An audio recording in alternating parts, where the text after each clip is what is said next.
All right, thank you for staying with us. It's still Sports Tonight. Let's just quickly do some updates for you and also tell you that apart from the Nations Cup games and the EPL games currently going on, we also have the Copa del Rey in Spain that's also currently going on. The first leg of the game between Atletico Madrid and Barcelona is going on. We've played 15 minutes of football in that one already, and guess what?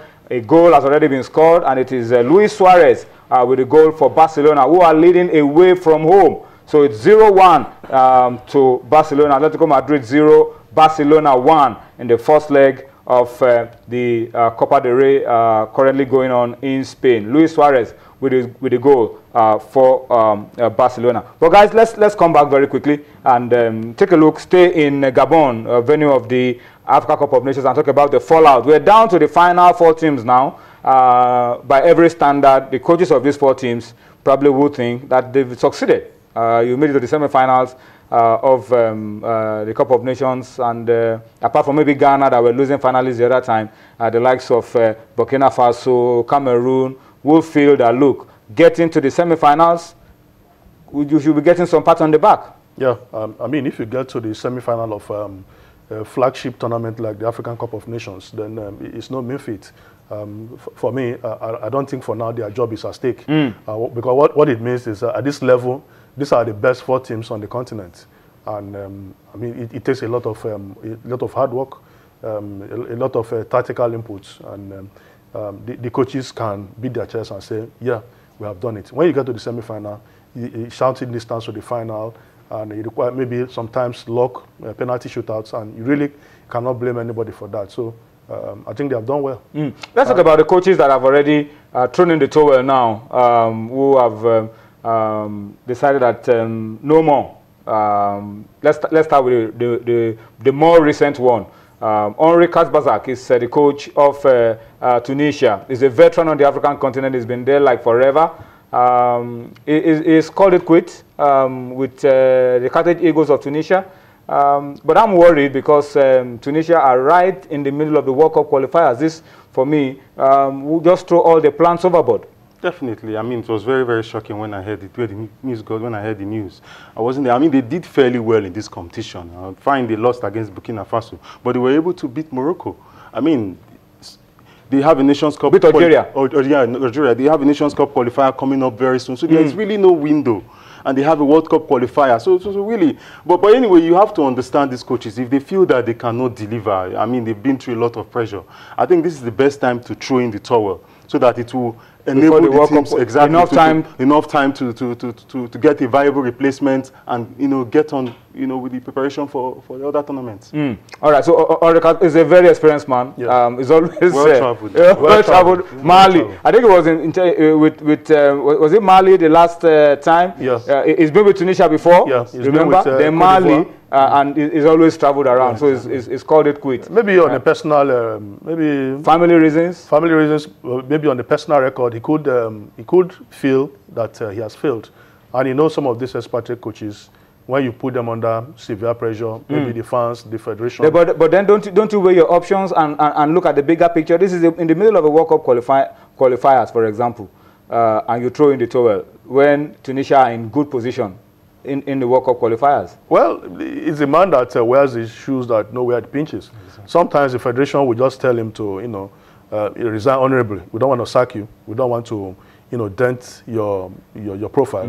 Just throw in the towel, because we're likely to give you the boots. So that may be the case. Michel Dussuya of Cote d'Ivoire also had this kind of problems.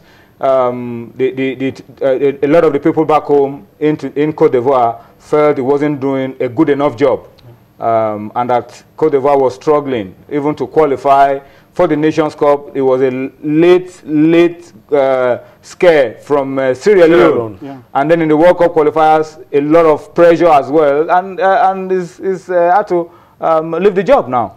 No, I think that of Dussuya was inevitable because this team has quality, and as a coach, you have to at least finish honorably. I mean, for the defending champions with the quality in this team, You played 3 games, Tony. You drew 2 and lost 1. Defending champion. It's a miserable result. So with the quality of players that they have, he has to go. Yeah, but then they are building a new team. So couldn't that have been a good excuse that we are trying to? The Yaya Tourés are gone. The Zokoras are gone. Kolo Touré are out. So they are building a new team. Couldn't that have been a good excuse for the people to be patient with him to complete this assignment? The fact is the team is struggling at all, struggling seriously. You know, when you look at their play, you realize that they don't command games. They just manage to grind labor through. And when you look at it, you can easily say this team it doesn't look like, you know, they are going to go far. And with the management of the team so far, with him being in charge, it's important they do the necessary tweaking now. So that was why he had to give way. Let's talk about Algeria very quickly. Also, it's a long time they left the competition, but they came into this competition with a lot of pedigree.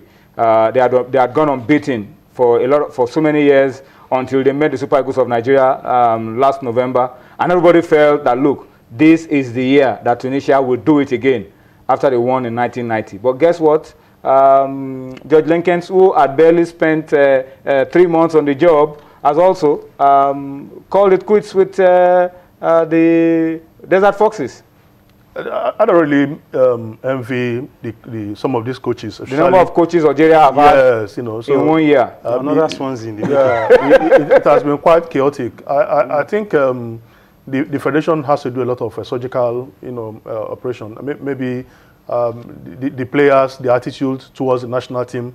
It's not really about the coach. Yes. Before they played us, the coach left. Milovan Rajovac, the Serbian coach, they brought in Lekins. They didn't get desired result, but you have to look at it. What is really wrong with the team? Perhaps it's not the coaches. Perhaps it's the attitude of the team, the players. They have some quality players, not in doubt. Riyad Mahrez, Slimani, and the rest. Brahimi. It's brimming with quality all around. But I think the same thing that happened to them at the last Nations Cup has repeated itself. They failed to make it out of the group stage in Equatorial Guinea, and it has happened. So I think the mentality of the players have to change towards the national team. It has nothing to do with the coach. The coach will always try his best, especially if he's a foreigner. But if you are not willing, as the national team,